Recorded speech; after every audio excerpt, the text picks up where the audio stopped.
menyaksikan Sapa Indonesia Malam, Saudara. Topik lain yang akan kami diskusikan adalah ini.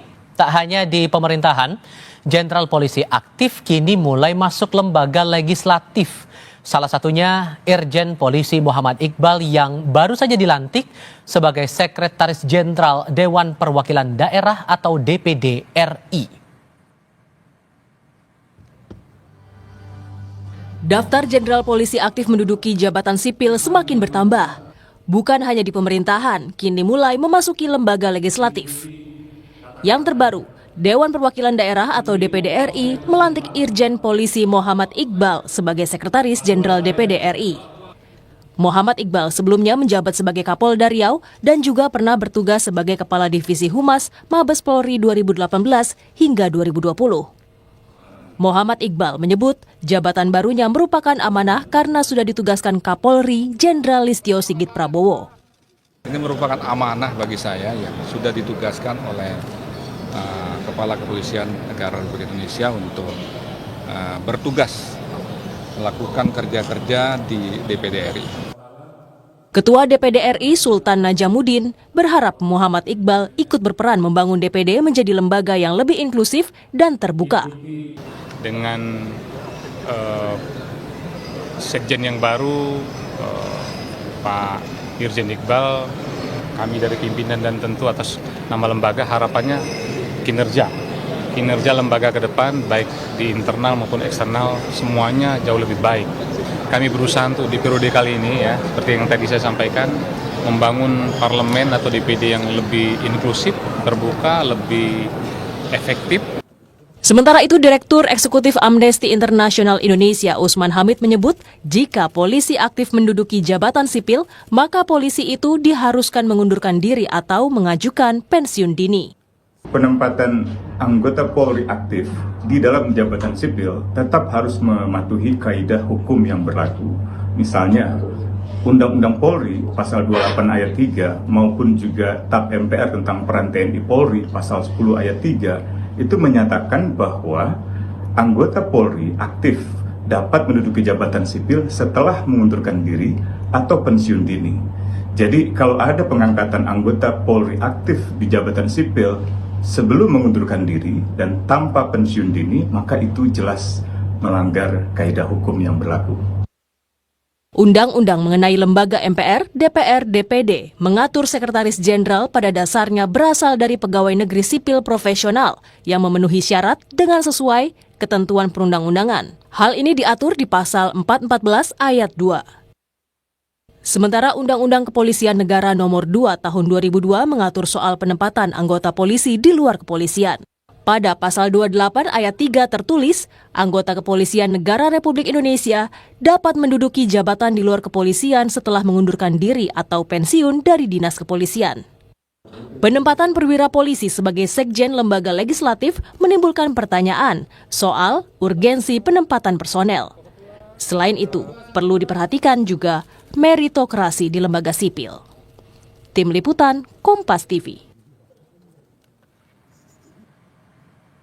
Jenderal aktif Bintang 2 dilantik jadi Sekretaris Jenderal Lembaga Parlemen. Apakah penunjukan ini melanggar aturan? Kami diskusikan ini bersama dua narasumber kami yang bergabung lewat sambungan dalam jaringan.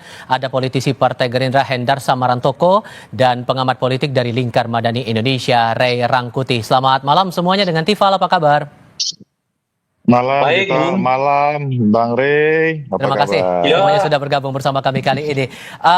Kalau kita merujuk dari Undang-Undang MD3 pasal 414, Bang Hendar, disebutkan bahwa sekjen pada dasarnya berasal dari pegawai negeri sipil profesional dan menangkap dari pelantikan sekjen DPD dari seorang anggota Polri aktif.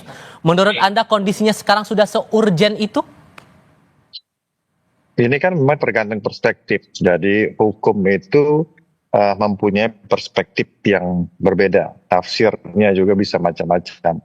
Kalau kita melihat kepada Undang-Undang ASN, ya pasal 20 ayat 3 itu juga dijelaskan bahwa dari non ASN bisa menjabat kepada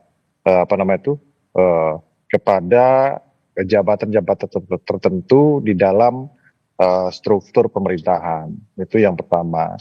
Yang kedua juga apabila kita melihat kepada dari internal kepolisian, ini sifatnya bukan mutasi, ini sifatnya adalah penugasan sesuai dengan surat telegram Kapolri ya tahun 2023. Kemudian juga yang ketiga, ini bukan merupakan sesuatu hal yang baru menurut saya, ya kan? Kita sama-sama tahu, ya kan? Bukan hanya 1-2 tahun, ini sudah berlangsung dan sudah menjadi seperti konsensus bersama bahwa penempatan pejabat-pejabat TNI maupun Polri, ya kan? Itu sesuatu hal ya kita bisa lihat.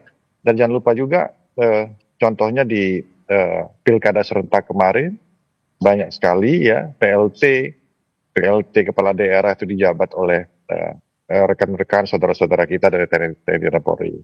Dan berikutnya juga ini juga harus didasarkan atas permintaan dari instansi yang berwenang yang terkait dengan hal tersebut. Nah, belum lagi kapasitas dan kapabilitasnya juga yang mungkin dianggap itu cukup untuk dalam hal tersebut. Ya kita boleh berbeda pendapat, tapi ternyata dalam prakteknya, dalam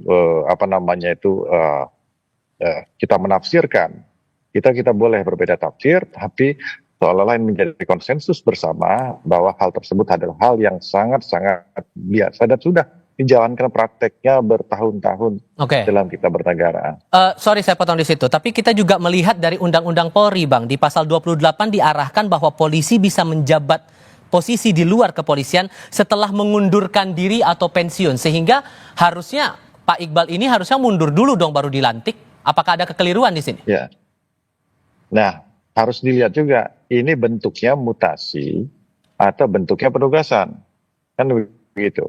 Dia bukan mutasi, maka disinilah perbedaan tafsirnya. Jadi hukum itu seperti itu. Ini bentuknya penugasan, sehingga oleh karena itu dia tidak tidak wajib untuk mengundurkan diri. Ya, karena dia masih TNI aktif karena sifatnya penugasan. Cek tuh surat telegram Kapolri yang tahun 2023. Dan kemudian ini ya itu tadi, kenapa kita ribut-ributnya di zaman Pak Prabowo saja. Ini sudah terjadi di zaman Pak Jokowi juga selama beliau menjabat kan gitu loh. Jadi bukan merupakan sesuatu hal yang baru, ini konsensus kita bersama. Tapi apapun juga ya, segala macam bentuk masukan, kritik yang membangun ya, kritik yang membangun itu akan tentunya patut kita tampung, termasuk dari Bang Rey. Biasanya Bang Rey ini yang paling vokal masalah-masalah gini. Langsung saya tanya gitu. Apresiasi hal tersebut. Saya langsung kasih giliran ke Bung Rey. Kalau begitu ya. Bung Rey, ini masalah persepsi saja. Masalah persepsi saja sebetulnya Bung Rey, dan harus dipastikan juga ini mutasi atau penugasan. Cukup beralasan tidak menurut Anda Bung Rey? Ya, ini bukan penafsiran. Apa yang ditafsirkan? Pasal-pasalnya jelas, aturannya jelas kan. Apalagi yang kurang dari pasal dan aturan. Semua udah jelas disebutkan di situ. Bahwa polisi dapat ditempatkan di jabatan non-kepolisian pada 11 lembaga instansi. Sifat dari penempatan polisi aktif di dalam 11 itu namanya penugasan. Karena sifatnya penugasan di 11 lagi-lagi tempat itu ya tidak perlu mengundurkan diri. Mereka tetap bisa sebagai perwira aktif untuk duduk di jabatan 11 lembaga seperti diatur di dalam undang-undang ASN kan. Pertanyaan muncul, bagaimana kalau polisi yang aktif bertugas di luar 11 lembaga yang dimaksud? Apa statusnya? Ya boleh-boleh aja, terserah polisinya. Cuman harus kena pasal 28 ayat 3. Bahwa polisi aktif yang bertugas atau menduduki jabatan posisi non-kepolisian di luar 11 yang sudah ditentukan itu harus mundur. Terus mau ditafsirkan gimana lagi? Jadi mereka yang berada di di DPD, mereka yang berada di jabatan-jabatan lain yang tidak merupakan bagian dari 11 jabatan yang dinyatakan di dalam undang-undang harus mundur dengan sendirinya. Pilihannya cuma 2, mundur dari polisi, atau kembali jadi polisi, mundur dari jabatan yang sekarang mereka emban.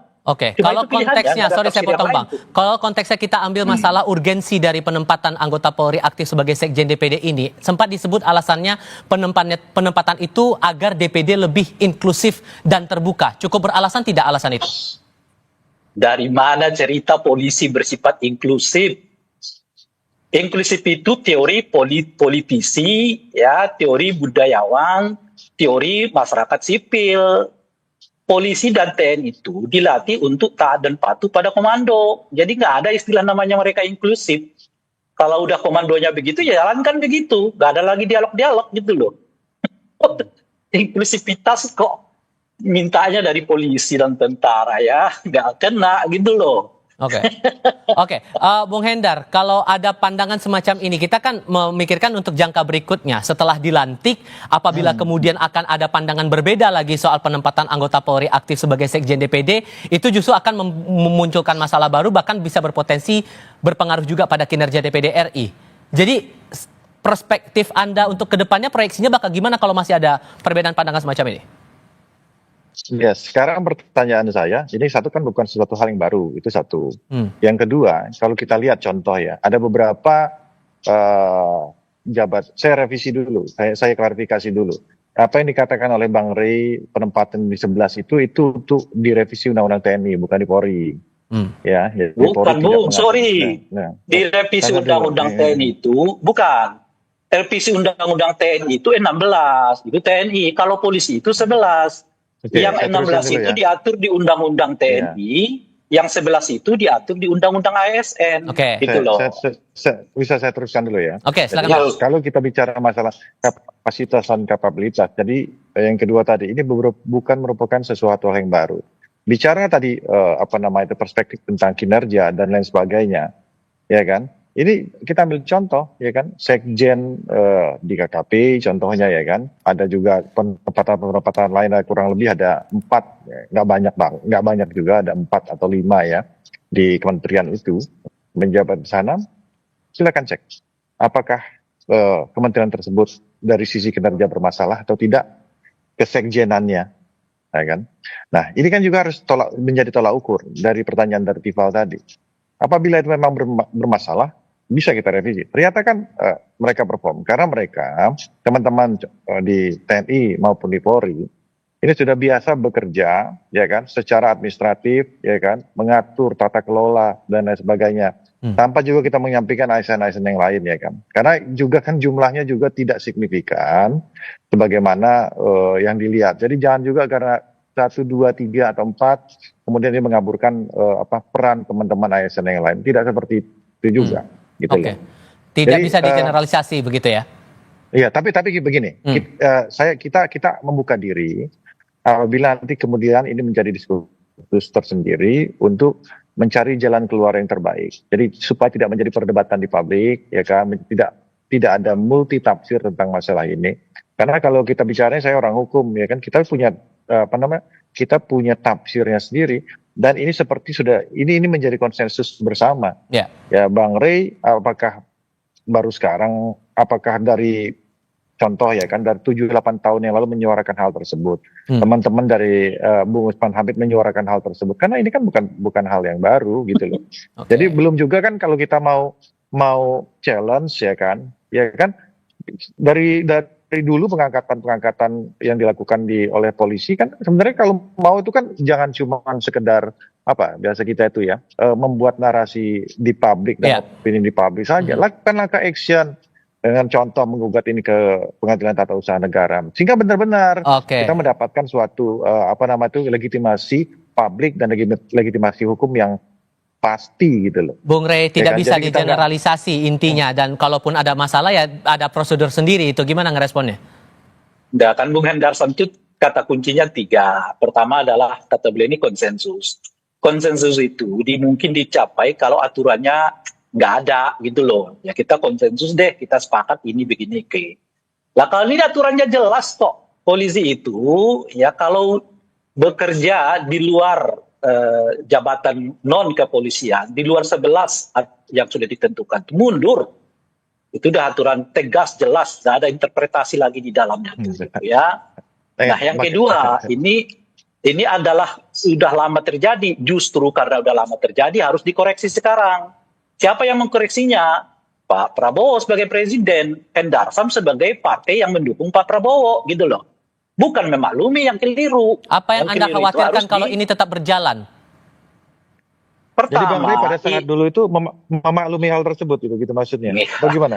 Saya boleh tangkap. Bung Jadi Hendar memaklumi Sam, pada Bung Hendar Sam, sejak kita dulu reformasi 98 sampai sekarang, kita sudah memperjuangkan agar pemisahan ini jelas, tiga entitas ini jelas. Polisi di ranah sipil yang dipersenjatai, tugasnya keamanan dan ketertiban. Kedua, TNI di pertahanan, militer, tugasnya mempertahankan keamanan negara, mempertahankan kedaulatan negara. Yang ketiga namanya birokrasi, tugasnya pelayanan publik. Sejak 98 sudah kita desain begitu. Sejak 98 kita udah menginginkannya terjadi seperti itu. Bukan sekarang ini kita teriak. Sejak 98 kita udah desainnya begitu gitu loh. Nah, makanya kita nggak pernah bisa mempermaklumkan. Nah, ada potensi sekarang untuk kembali dilihat. Saya ajak Bu Hendar Sam untuk sama-sama mengingatkan Presiden Prabowo agar hal yang keliru di masa lalu itu sudah dihentikan Oke. karena aturannya sudah jelas gitu loh kira-kira. Oke, Bung Hendar, meresponnya gimana tuh? Biar tidak ada salah guna kuasa, ada Iya. kekhawatiran di situ. ya gitu. Ya gitu tadi apa yang dikatakan oleh Bang Rey mengenai aturan sudah jelas, ternyata kan tidak juga. Saya kan udah ulang dari awal kan bahwa ini bentuknya bukan mutasi, bahwa ini bentuknya adalah penugasan. Pasal 20 ayat 3 Undang-Undang ASN juga menyatakan hal tersebut. Dan belum lagi kalau kita bicara masalah data ini, hitungan saya nih, saya baca cuma 4 kok, ya kan? Dan sudah dilakukan di periode-periode sebelumnya, ya kan, sebelum Pak Prabowo. Jadi bukan juga kita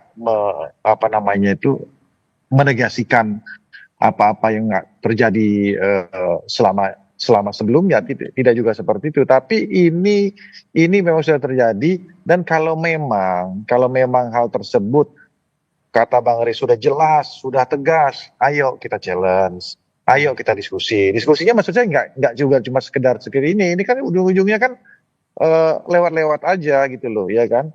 Bisa di challenge ke petun, itu contoh. Atau kita rembuk bersama, kita ajukan ada revisi terkait dengan hal tersebut, atau gimana? Apalagi, jadi nggak selesai ini wacana-wacana di publik sehingga orang ini membentuk opini publik yang tidak produktif. Oke. Saya rasa ya kayak gini kan nggak produktif menurut saya gitu loh ya.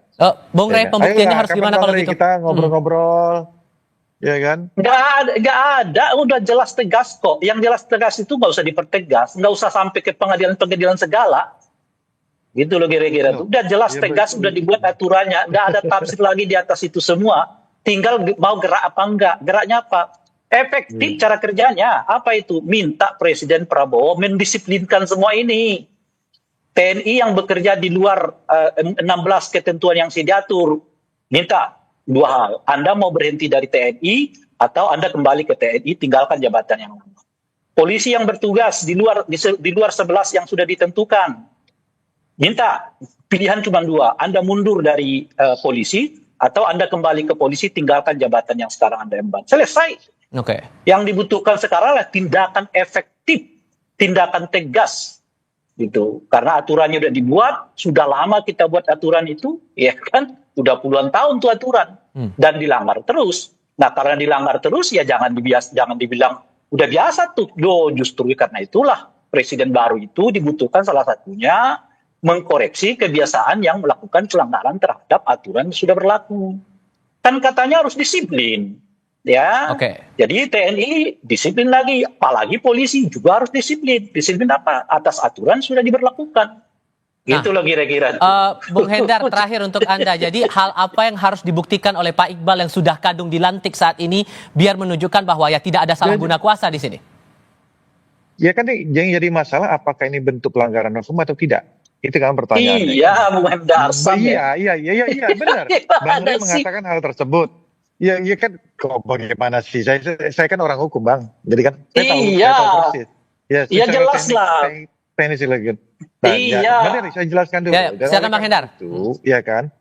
Jangan dipotong dulu. Oleh karena itu, kita challenge masalah itu. Jadi jangan cuma bicara tentang masalah opini di publik saja. Kalau benar-benar percaya diri, seperti yang dikatakan oleh Bang Rey tadi, mau ini ada salah satu bentuk pelanggaran terhadap undang-undang, ya seperti itu, ayo kita challenge, kita koreksi sama kita bareng-bareng. Ya kan? Mana yang betul? Habis itu kita patuh terhadap itu, ya kan? Sampai sekarang tidak ada yang men-challenge hal tersebut, ya kan? Cuman narasi-narasi saja yang ada di publik, sehingga publik ujungnya menjadi bingung kan, akhirnya nggak menjadi produktif mereka dengan hal tersebut. Ayo sama-sama. Oke. Abang banyak tuh, lawyer-lawyer lain banyak tuh. Lakukan hal tersebut, itu paling langkah paling produktif dan paling konkret Iya kalau kan, pengen mengkoreksi iya kan pemerintah. men-challenge itu kan tidak harus pakai lawyer. Saya minta Hendar Sam sebagai anggota Nggak bisa, partai nggak dari bisa. presiden yang sedang berkuasa, Nggak meminta bisa. presiden menertibkan Bang ini Rey. semua. Selesai Bang loh. Rey. Kalau Rey, presiden Bang Rey. menyatakan, hey, polisi yang Anda- ditugaskan di luar Anda- 11 yang ditentukan undang-undang, saya perintahkan, kata presiden, untuk mundur. Selesai. Atau untuk tetap untuk menjadi anggota polisi tapi mundur dari jabatan yang lama. Selesai, efektif, macam-macam, nggak ada yang berdebat di situ. Iya, artinya kan Ray Rangkuti ingin atur-atur presiden. Artinya, Oke. Hendar Sam Baiklah. sebagai anggota Ray partai Rangkuti. politik dari presiden yang sedang berkuasa, Oke. tunjukkanlah kepedulianmu terhadap aturan Terhadap main apa? yang sudah baku. Dengan Sudah kami meminta tangkap. Oke. presiden segera memerintahkan polisi aktif yang duduk di luar 11 jabatan Baik. yang ditentukan undang-undang untuk mundur atau kembali ke polisi, tinggalkan jabatan yang lama. Sudah kami tangkap poin Anda masing-masing, Bang Hendar Sam Marantoko dan Bung Ray Rangkuti. Iya. Terima kasih sudah Iya. berbagi pandangan Sama-sama, bersama kami. iya. Selamat malam semuanya. Berita lain hadir sebentar lagi. Komisi Pemberantasan Korupsi menggeledah kantor Kementerian Ketenagakerjaan di Jakarta. Apa yang hendak dicari penyidik? Laporan langsungnya hadir sebentar lagi.